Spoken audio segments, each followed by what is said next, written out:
But how will all of these overnight cues impact our own markets? We have our research team joining in with the trade setup and the stocks that are likely to be in the news and the F&O cues as well.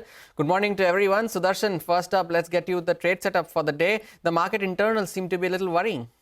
That's correct. So good morning, Harma. So, well, the overall trend, whether we talk about the global market or domestic market, it's looking mixed. And especially on domestic front, market seems nervous ahead of election results on June 4. And more than indices, it's reflecting stock levels. On Tuesday, we saw a mixed close for frontline indices with Nifty and mid-cap index closing in the green, while Nifty Bank ended with minor cuts. So why do I say market is looking nervous? Look at some of the internals, starting with biggest weighted sector, financials, that continues to underperform benchmarks. Market breadth continues to favor declines despite mid-cap outperformance and with index being at record high. And it's because the outperformance is due to stock-specific move because of the current ongoing earnings. And lastly, in this, look at the volatility over the last few days, and it's reflecting in the India VIX move. India VIX has moved to highest levels in last 2 years. And shifting to global cues, again, on equity front, there is not much move. It was a flat close for all three major US indices, but focus remains on commodities. Crude has slipped overnight. Brent is back to lowest levels in last 2 months and it's hovering around $82 a barrel. Gold remains above $2,400 and aluminium has hit highest levels in last 2 years. And factoring all this, GIFT Nifty for today is indicating a subdued start for our market. In the cues to watch on global front, we have FOMC meeting minutes and crude oil inventories. And on domestic front, in the last leg of earnings, we have today 3 Nifty companies that will be reporting results, and those are Sun Pharma, Grasim and Power Grid. Indeed. Thanks a lot, Sudarshan, for joining in with the trade setup for the day. Over to Vamakshi now, who would list out the stocks that you need to watch out for. Vamakshi, good morning. Well, good morning, Hormaz. A lot of counters in focus today on the back of their earnings. BHEL has reported a miss as compared to Bloomberg estimates. Revenue has missed the estimates by 7%. The margins have also come in at 8.8%, which is much lower than what the street was anticipating. In fact, it is down nearly 400 basis points YOY, and this is mainly on account of a spike in the other expenses. But nevertheless, the commentary that came through from the management was quite strong, and the order book looks quite healthy for this counter. Metropolis reported numbers, especially revenue and margins, which were above the street's expectations. The core business revenue saw an uptick of 15%, but Ameera Shah has stepped down as the MD of the company, which could weigh in on the sentiment for the stock. PI Industries reported a revenue growth of almost 11.2%. Operating margins came in much better at 25.4%, and the net profits saw an uptick of almost 32%. But the year-on-year growth is now slowing down, and in fact, the company has reported a decline on a sequential basis.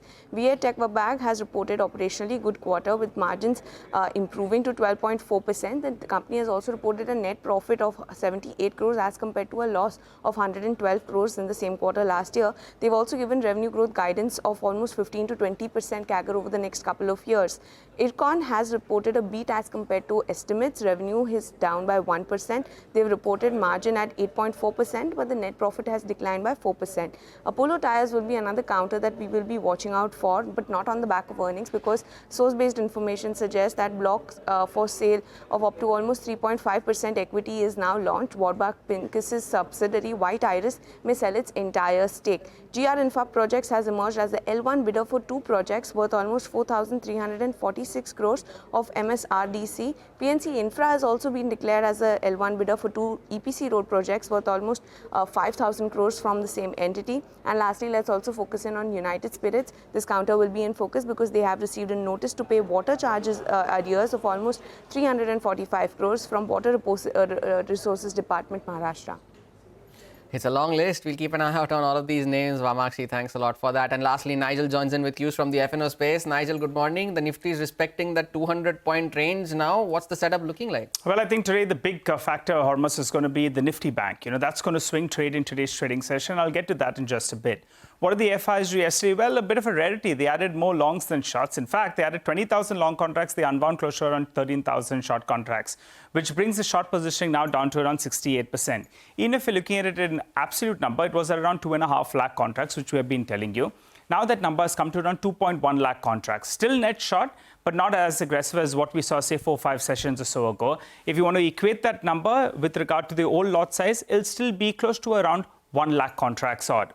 What about the options data? Well, the Nifty options data is suggesting in the near term, that's just till tomorrow's contract, we're bracing for a bit of a range of closer around 300 points. I say that because the 22,600 call, 22,400 put, both of them saw a fair bit of action. So going by their options data, the levels come up for you on the screen, 22,325 on the downside, on the upside around 22,650 approximately. So, that's the broad range you're looking at, 325 points. And I say the 22,300 mark is very important because in that vicinity, you have the 20 and the 50 DMA.